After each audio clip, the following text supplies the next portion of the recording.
Bon après-midi tout le monde. Welcome to today's update on COVID-19 in New Brunswick. Speaking on behalf of the province today are the province's Chief Medical Officer, Dr. Jennifer Russell, and Premier Blaine Higgs. Good afternoon, everyone, and welcome to today's update on COVID-19 in New Brunswick. Speaking at this afternoon's briefing will be the following individuals: Dr. Jennifer Russell, Chief Medical Officer of Health, and the Honorable Blaine Higgs, Premier of New Brunswick. Dr. Russell.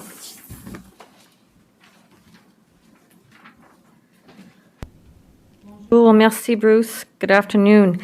Before I start remarks today, I just want to pay our respects to the women from the 1989 Montreal shootings at École Polytechnique de Montréal. So I just wanted to read those names of the people who lost their lives that day, on today, December the 6th.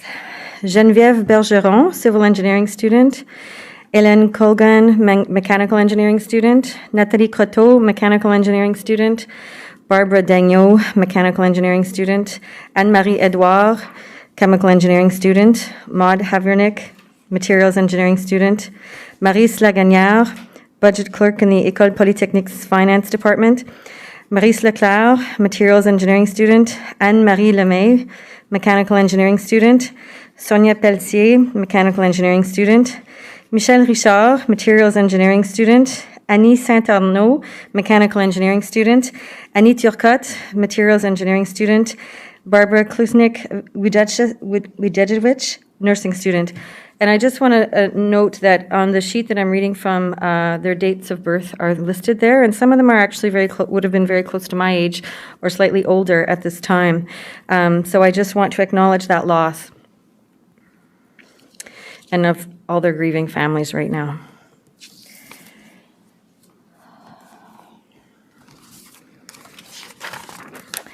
Good afternoon, everyone.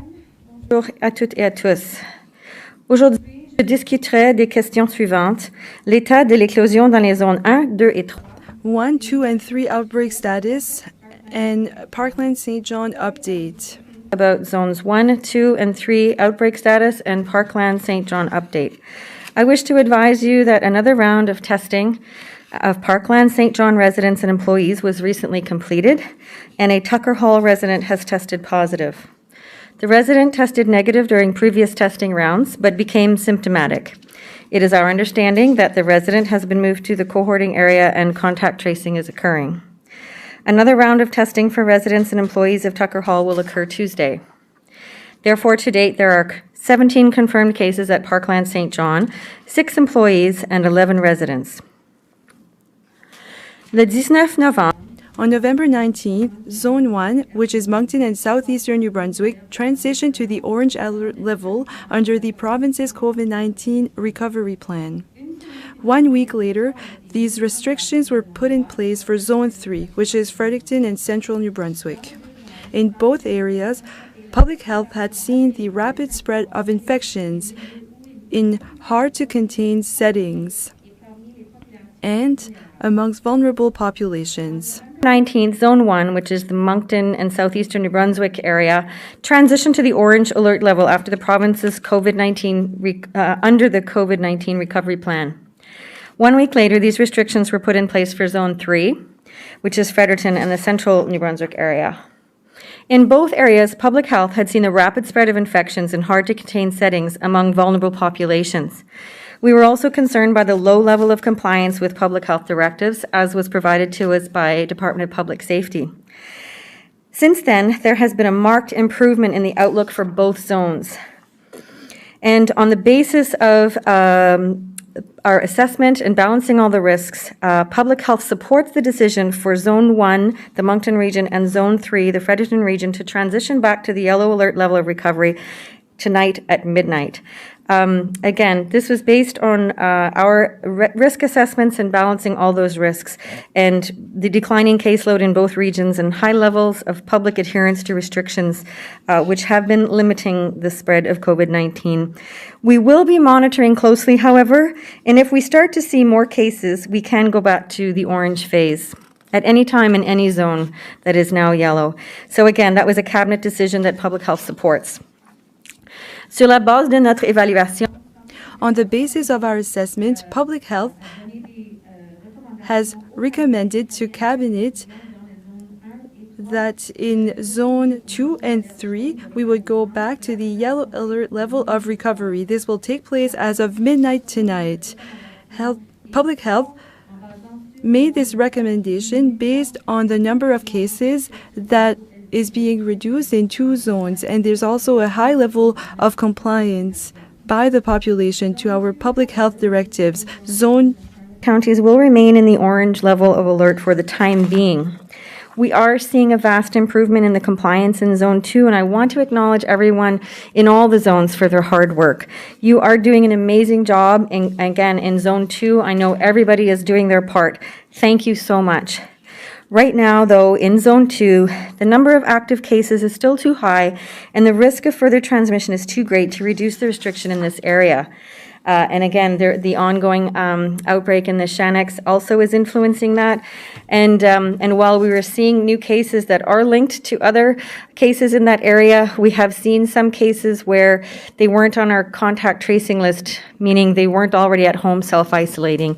So that's of concern as well. Public Health will continue to monitor the progress in Zone 2 over the coming days, and once we see a decline in further risks, we will recommend the loosening of restrictions in this zone. While Zones 1 and 3 move back to the yellow alert level, I want to be very, very clear. The danger of further COVID-19 infections has not gone away. We have not reduced the risk to zero, nor can we. Je veux que cela soit très clair. I want this to be very clear. The risk of further COVID-19 infections has not gone away in Zones 1 and 3, and it did not disappear in Zone 2. It did not disappear anywhere you live in New Brunswick. We have not reduced the risk to zero, and it's not possible to do so. With community transmissions in Nova Scotia, we are seeing new cases pop up in PI and Newfoundland and Labrador as well, and elsewhere in Canada. It is not an invitation to go full speed ahead into life as it was before COVID-19. So please take a look around us. Aujourd'hui, Québec a signalé. Today, Quebec reported more than 2,000 new cases in one day. This is a first in the country since the start of this pandemic. Being set up in Alberta currently. They are talking about refrigerated trucks. Ontario has seen daily increases in cases, hospitalizations, and deaths from COVID-19. I know there are hospitals in British Columbia where the physicians have not had a day off since August. The Premier of Manitoba has tearfully pleaded with his citizens to avoid holiday gatherings. And you've seen the same thing from the medical officer of health for the Ottawa City area. There are confirmed cases of community transmission in Nova Scotia and Prince Edward Island has new cases. They're still under investigation, but there is a concern there. Le virus est encore. The virus is still very active, and it will take every opportunity that we give it. Today, there are 4 new confirmed cases of COVID-19 in New Brunswick. In Zone 2, there are 2 new cases, 1 individual aged 60 to 69, 1 individual over the age of 90. In Zone 1, there is 1 new case, an individual under the age of 19. In Zone 4, which is the Edmundston region, there is also 1 new case today in an individual aged 60 to 69. As people recover, we are seeing our total number of cases decline. There are now 82 active cases in New Brunswick, with 2 individuals in hospital, one of whom requires intensive care, and you should keep these people in your thoughts and prayers. Opportunity that we give it. There are 4 new confirmed cases of COVID-19 in New Brunswick. In Zone 2, there are 2 new cases, 1 individual aged 60 to 69, 1 individual over the age of 90. In Zone 1, there is 1 new case and an individual under the age of 19. In Zone 4, which is the Edmonton region, there is also one new case today in an individual aged 60 to 69.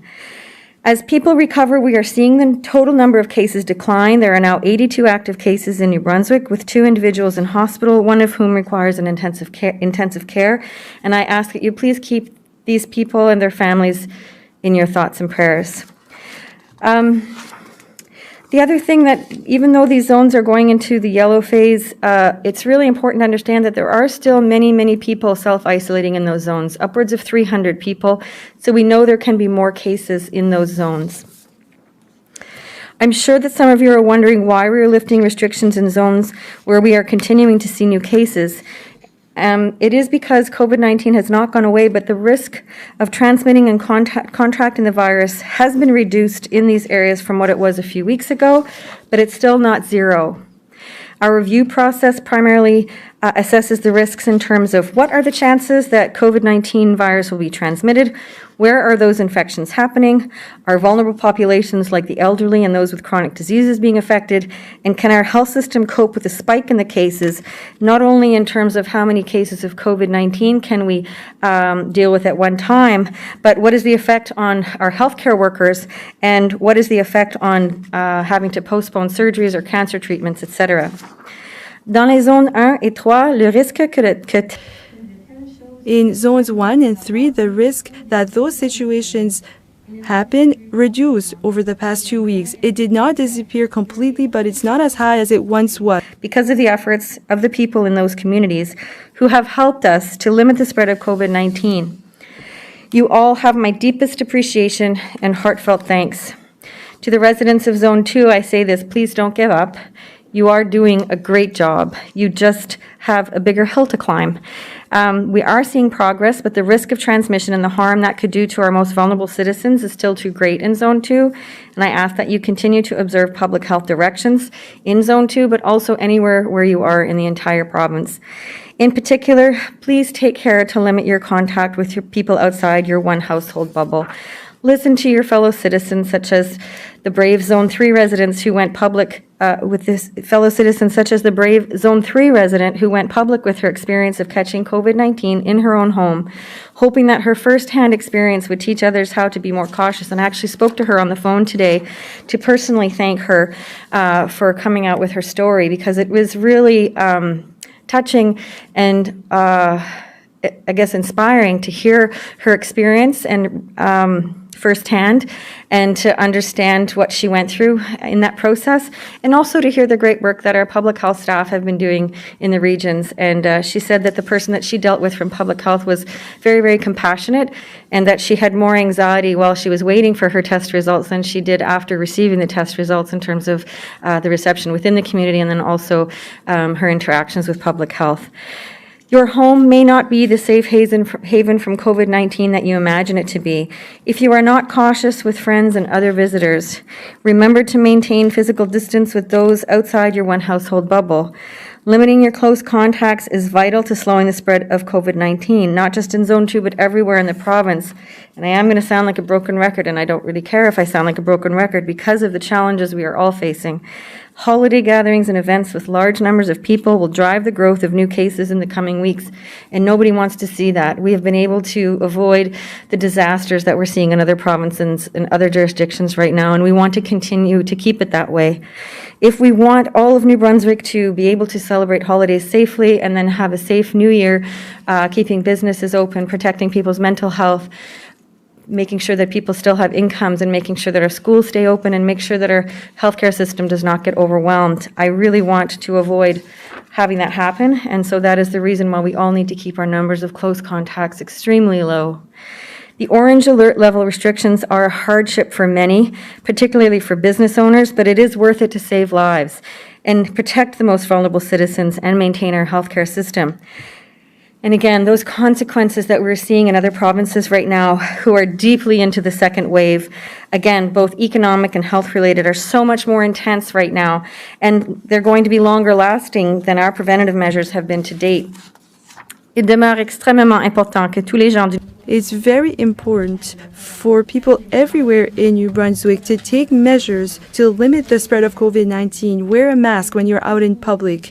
Always maintain 2 meters of physical distance from others at all times, whether you are indoors or out. Wash your hands regularly and frequently. Stay at home when you do not feel well. These actions can and will save lives.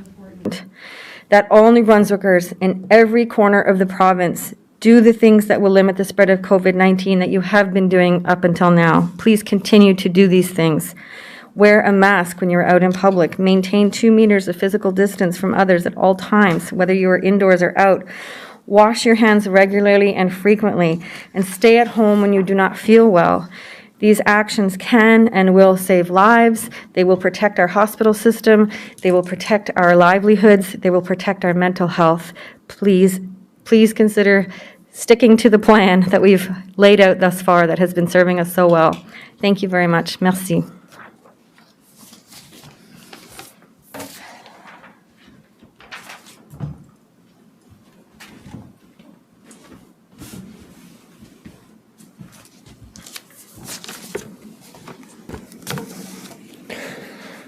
Good afternoon. Bonjour à tout le monde.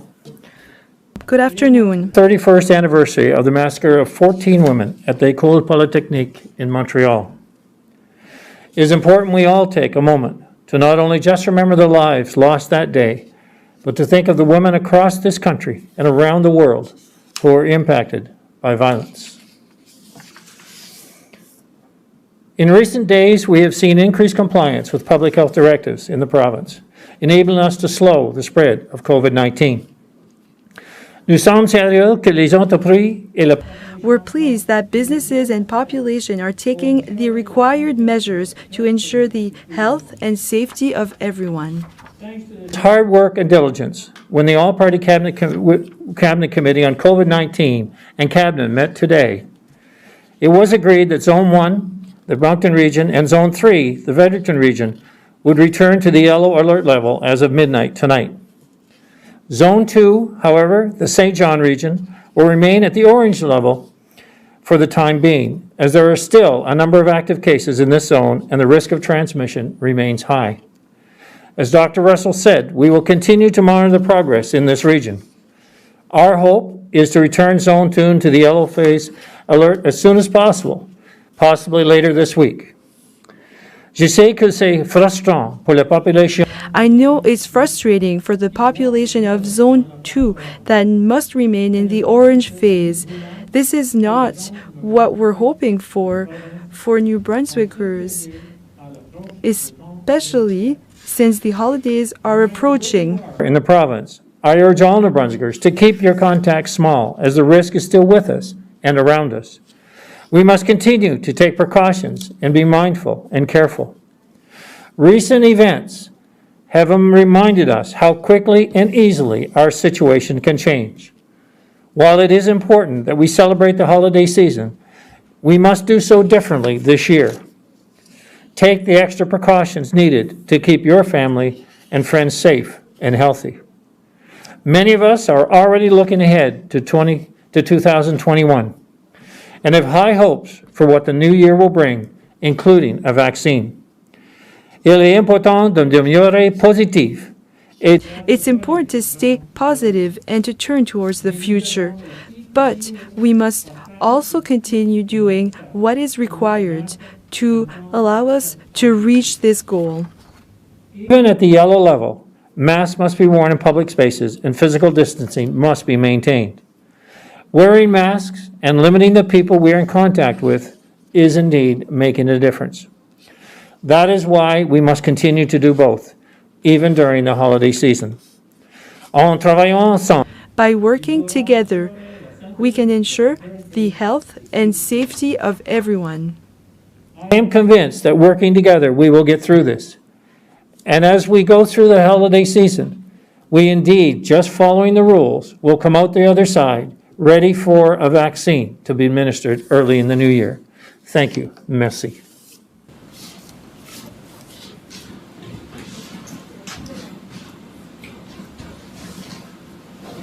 Merci, Monsieur le Premier Ministre.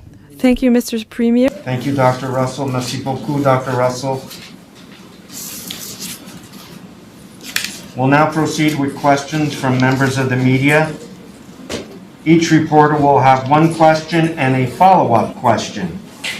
You have the right to pose your question in the language of your choice, and please ensure your microphones are muted today. Nous allons maintenant procéder aux questions de... We will now move on to reporters' questions. You always have the right to ask your questions in the language of your choice. Every reporter can ask one question and one follow-up question. And please make sure that your microphones are on mute.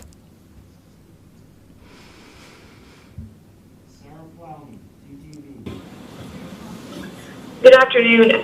There was about a few dozen people marching downtown Moncton this afternoon, not wearing masks and protesting masks. And I'd like to ask both of you what your message is for those individuals.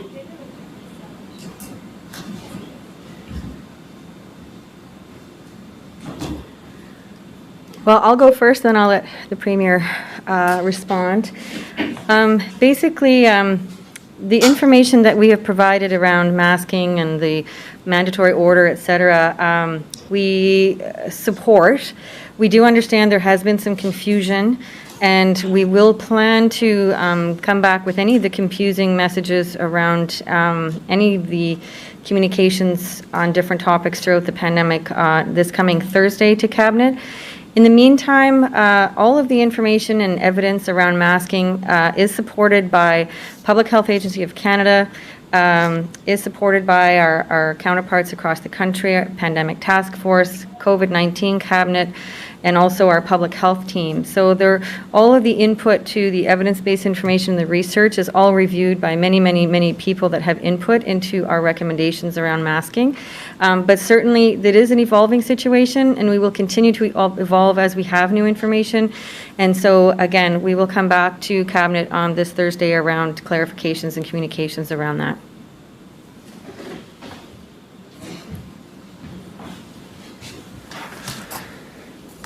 So when I hear of individuals that are in complete violation of our Emergency Measures Act and the rules and regulations that are set forth by public health, at a time when they're risking not only themselves, but certainly their friends and neighbors and wherever they may return back to get together, I find it extremely disappointing and irresponsible.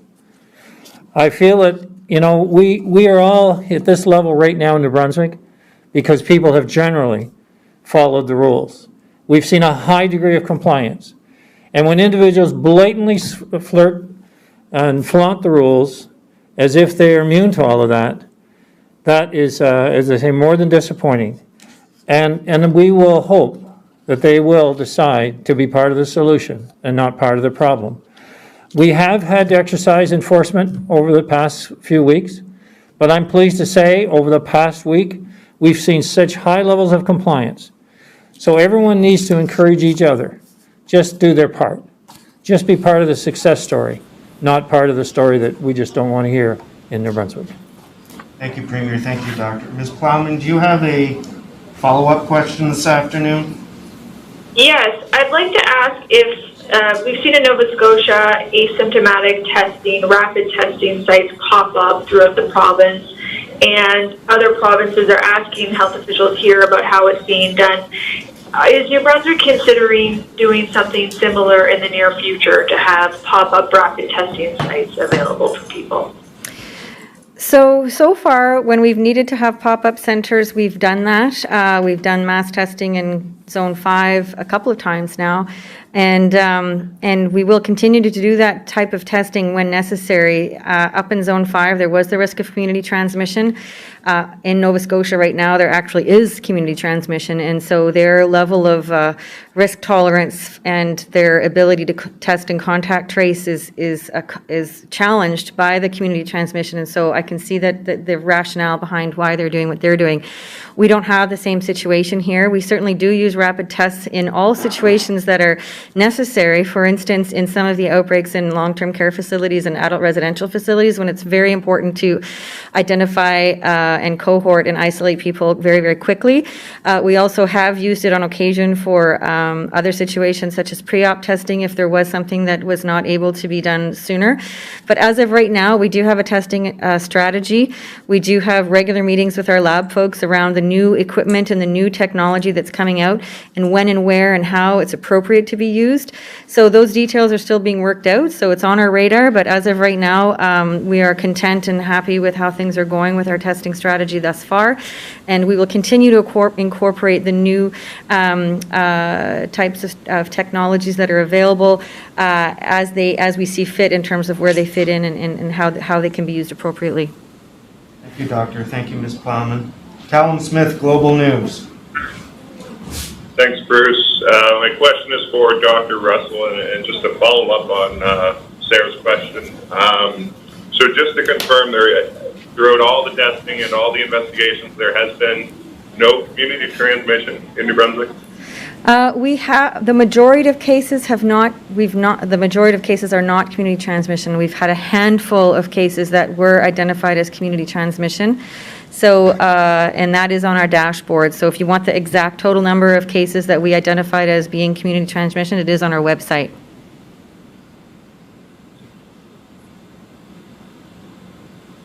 Callum, Thank you for that. do you have follow-up, Callum? Yes, I do. Thank you. Again, I guess probably for Dr. Russell, I don't know if Premier Higgs wants to weigh in, but obviously we've talked a lot about the holidays so far. How concerned are you that in January or thereabouts that we'll see another surge in cases? I understand you're saying to everyone to follow the rules, but how concerned are you that we'll have a worse situation in January or February? I would like to say that I'm not concerned, but I actually am very concerned. There is never going to be a time in this pandemic when the risks will not be will be zero, and the problem right now is the holiday season is a time when people tend to travel and they tend to gather in close proximity in large numbers. The risks of importing cases of COVID-19 into the province are high right now because of the transmission happening in all the other provinces in Canada and also what's happening in the US and globally. So this is not the time to travel. The risks are higher than they have ever been throughout the entire pandemic, number one. Number two, because our next door neighbor has community transmission, and we know that community transmission can pop up anytime, anywhere, I am concerned that any of these holiday gatherings can contribute to another super spreader event at any time in any part of the province. So I am very, very concerned, and that's why I want the message to be people need to stay put. They need to not gather, and they need to keep their bubbles and close contacts extremely low, or we will see more outbreaks and we will see more super spreader events in the new year. Thank you, Doctor. Thank you, Mr. Smith. Tom Bateman, Times and Transcript. Oh, good afternoon. First for Premier Higgs, and again on this anti-mask rally we see in Moncton, where there are groups of people, as you said, flaunting the rules, we could do more than just hope that they follow the rules. We could enforce them. Why aren't police officers or enforcement officers being more active when these sorts of protests happen? So certainly, we've been very active in the enforcement category over the last 3 weeks, and that'll continue. And here's the balancing act that we're in. And if parades start together and we start to see this sort of outburst in the community, it's quite hard to imagine the reality of why that would be, why anyone would take part in that, and why this isn't. This is not a case where this is not under control. That's why we wanted to get back to yellow as quickly as we can to give more freedom, so people are able to follow the rules but have a little more social life. But if we have to bring enforcement into play in this, we will do that. But what we have seen across the country is that, if people are bent on breaking the rules or just trying to, as I said, flaunt the rules, they will endanger themselves and others, and they're doing it willingly and irresponsibly, and it's a hard thing to enforce across the province. However, if everyone is reminding each other that, look, we just need to be diligent here for the next several months or many months until we get the vaccine, but we know it's right around the corner, let's just not turn this into a situation where it's only a police enforcement that causes people to do the right thing. It's actually their own conscience that causes them to do the right thing. And we know that this last few weeks was created by a couple situations where caution was thrown to the wind. And then every community, every business has worn it and paid the price. And every other individual has paid the price. And so that is the issue, is that there's more to it than just arresting someone or giving them a ticket. It's saying, look, this is a case where you're helping your neighbors, and it's not too much to ask to simply wear a mask. Thank you, Premier. Mr. Bateman, do you have a follow-up? Yeah, I do. Thanks for that. Again, for Mr. Higgs, or Premier Higgs, on the vaccine, can we have some more details about this dry run we're hearing about from Ottawa of the vaccine rollout? What will that look like in New Brunswick? Is our supply chain ready to go? And what will we see this week? Well, this may be a tag team response as well, but in our discussions and in my discussions thus far with the Prime Minister and colleagues across the country, and certainly getting ready for rollout of the vaccine, we know a few things. One is, in New Brunswick, Greg McCollum, our director of the Emergency Measures Organization, is our point person with the military in relation to how logistics will work. Secondly, we're aware of limited doses that will be available in December, but very limited, not really to a point where anyone is going to have any great vaccine rollout, but basically just the logistics of being able to manage, and I would say most particularly the Pfizer vaccine that requires the minus 75 degrees for storage. So that is all that'll be learned through December, and the rollout that we are planning for is actually what will take place in the first quarter of this year, where we've been told directly that, we should have about 60,000 units that we will be able to set up and actually vaccine in a looking at a priority basis. And we'll work with public health on what the priorities should look like. But the important part of all of that is what will be the schedule of delivery. Do we get the 60,000 vaccines all at once? Are they spread out over the first quarter?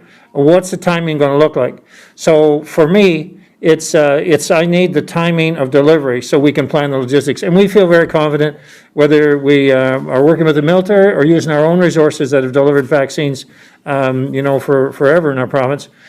We feel confident we can manage the logistics of it all. But we're pleased with the backup resources that the federal government and the military have offered. Dr. Russell? Hi, Tom. Yeah, I'll just add to what Mr. Premier Higgs is saying. So it is a dry run for us to ensure that all the measures are in place logistically. We do have Greg McCallum now is in charge of the logistics for the vaccine rollout, which is great.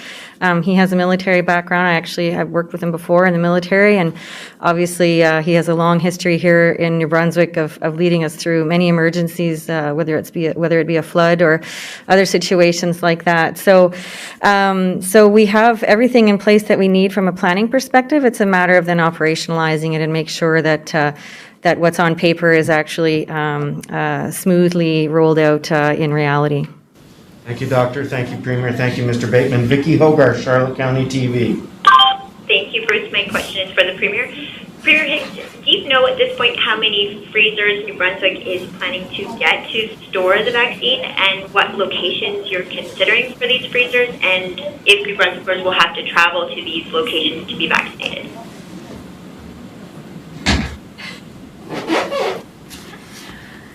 Hi there. As of right now, we do have some preliminary plans in place, but I don't think that we're at the point where we want to share them publicly. There are many, many security issues around the logistics pieces. We have heard internationally of some challenges with hackers in terms of the transport of the cold chain and protection of the cold chain of the vaccines, but I will turn it over to the Premier to add anything to that.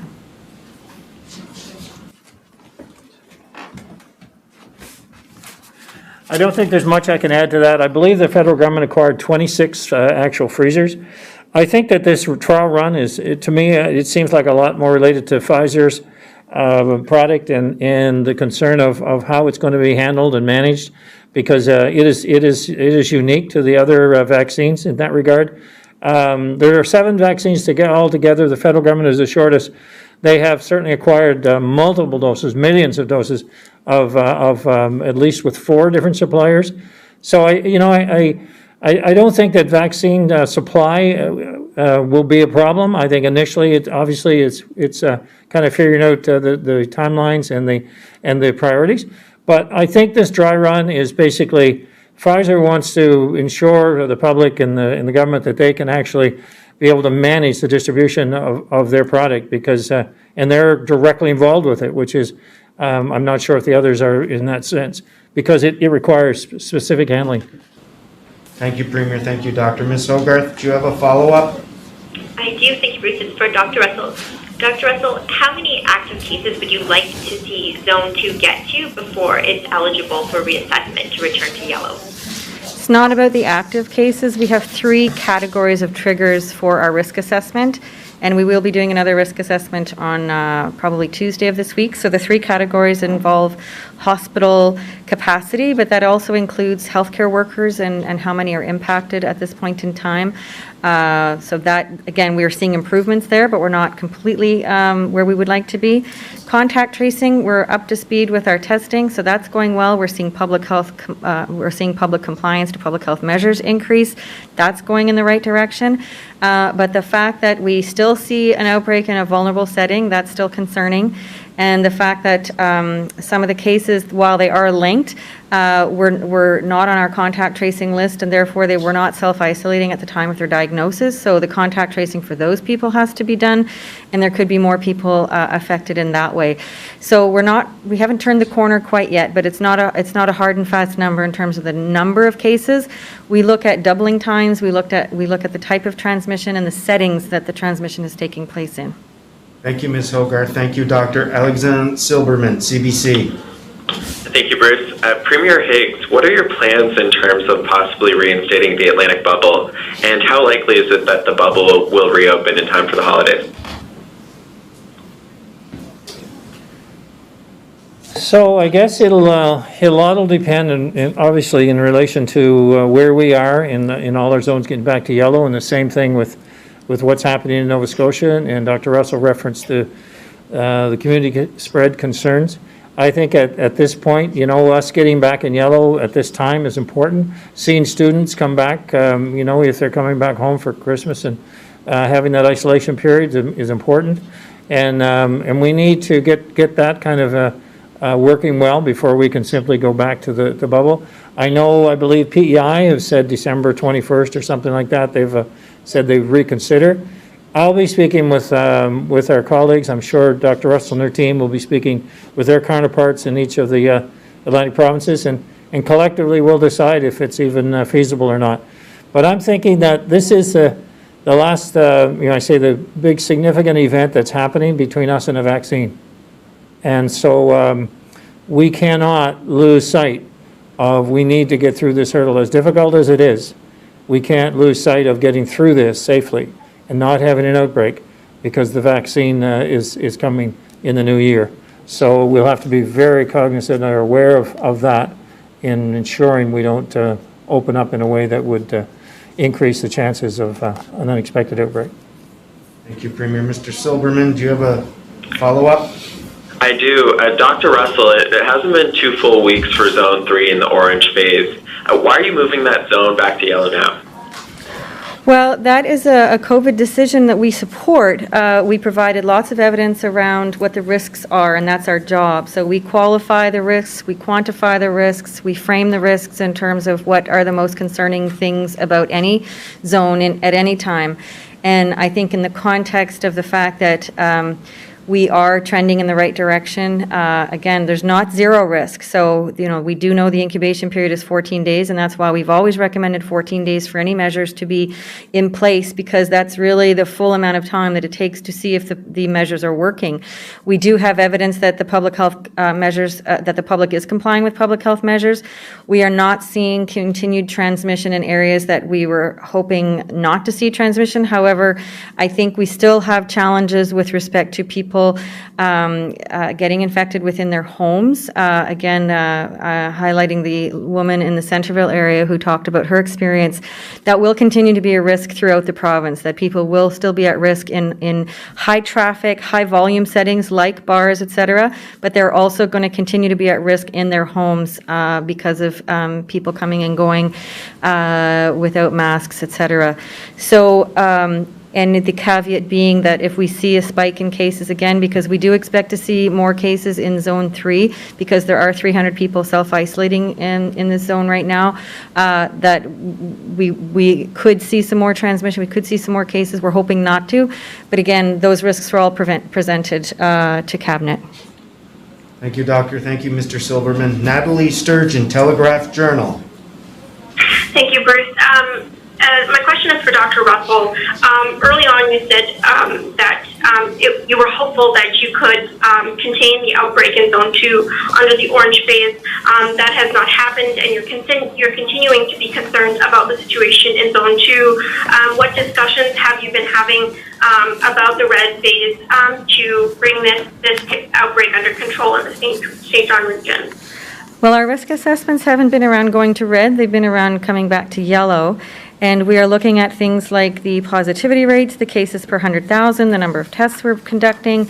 And right now in Zone 2, we are still seeing, again, the vulnerable population setting being a factor. And so we're still looking at that. And so what we really want to see right now is we'd like the Shanix, the ongoing transmission at the Shanix to not be there anymore. And we would like to, we have seen significant improvement as per public safety in terms of compliance with public health measures. We are looking at the doubling time as well. I think we were a few cases away from seeing that the number of cases double in that zone. So that was the other reason that we were a bit reluctant to move to yellow. And we did have a backlog of tests that did have an impact. It has improved now. But again, I think we could possibly still see effects from that. So again, when the last couple of cases that we have seen in the Zone 2, again, they weren't on our contact tracing list. They were people that are connected to the outbreaks. They do have links, but they now have close contacts that have to be traced, et cetera, and isolate. So again, we're just keeping an eye on that. And again, our next risk assessment is going to be on Tuesday. So we probably will have more information to present to Cabinet sooner rather than later, and we'll keep you posted. Thank you, Dr. Ms. Sturgeon. Do you have a follow-up? Yes, this follow-up is for Premier Higgs. Is the province considering stronger enforcement of isolation requirements for travelers to ensure that the current zones that are in yellow, or even Zone 2 when it does go to yellow, will stay yellow in the winter? Well, actually, I think that the tracking of travelers has been good, and I think the changes that were made back a month or so ago in relation to ensuring that the testing was done, the incremental testing for people that are traveling and coming back home, that is well in hand as well. So I think we certainly will continue that and monitor and call and connect to make sure that the testing is done and the isolation procedures are being followed. So we will continue to, if we want to call it enforcement or monitor, we'll enforce it if we need to, but we certainly will be tracking it as we have been, and thus far that has been successful to do that. Thank you, Premier. Thank you, Ms. Sturgeon. Jordan Gill, CBC. Yes, this question's for Dr. Russell. Yesterday, a person was listed as being in the ICU because of COVID. Are there any more details you can give about that case, their age, location, condition, anything like that? I'm sorry, I can't provide any more information at this time, but if there is any more information that I find out, I can relay that. Thank you, Doctor. Mr. Gill, do you have a follow-up? Yes. Considering it's still about 3 weeks until Christmas, was there any concern that loosening restrictions now may lead to more case increases, which would put the areas 1 and 3 back into orange just right about at Christmas time? I guess why not wait a little bit longer? I hear what you're saying, and honestly, the risk is never going to be zero anywhere in this province. And I am concerned. I'm concerned every single day about community transmission, about super spreader events, about people gathering in their homes, about people gathering in high-risk, high-volume areas. So I think we're trying to balance all those risks. And again, we can put numbers on those risks in terms of percentages and probabilities. But there are always unknowns. For instance, when we talk about contact tracing, there have been times where, we can do everything right. And I am just echoing something that a colleague had said, that we can do everything right and still have things go sideways. So I think we have to give people the benefit of the doubt in terms of trying to do the right thing and follow public health advice. We are seeing quite a bit more compliance right now. So that is encouraging. We do want to keep people's spirits and morale up, and we also want them to be aware of the very, very, very serious risks that exist. But again, it's trying to balance all those things. And when you look at how New Brunswick is doing compared to the rest of the country right now, again, we are in a very good place. And so the frustrations and annoyances and the ongoing challenges of dealing with COVID-19, whether we're in an outbreak situation or not, it's going to be with us, and we do have to continue to live with it until the majority of New Brunswickers can be vaccinated. So yes, I'm very concerned about outbreaks prior to Christmas and the holiday season. I'm also very, very concerned about outbreaks after the holidays, 14 days after the holidays to be specific. So I just encourage everyone to take everything that we're saying really, really to heart and to do their part. Thank you, Doctor. Thank you, Mr. Gill. Michael McDonald, Canadian Press.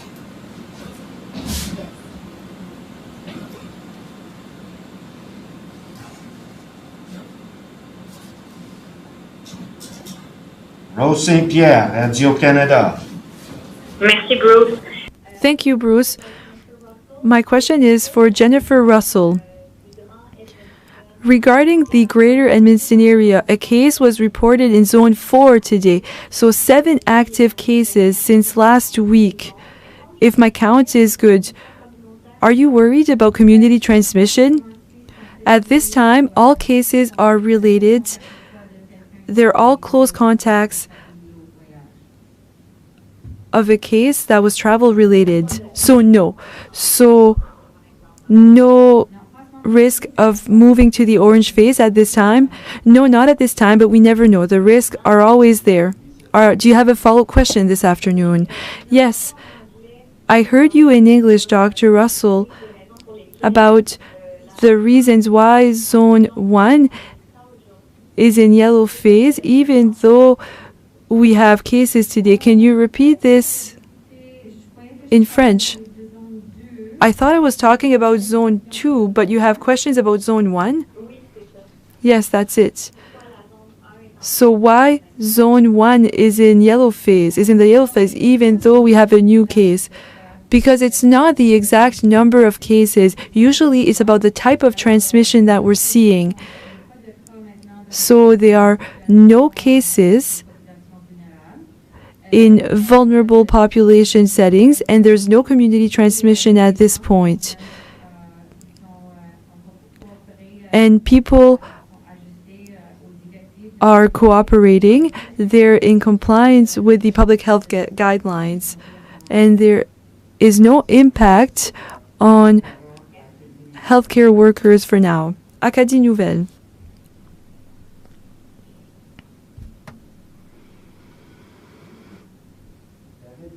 David Caron, Acadie Nouvelle.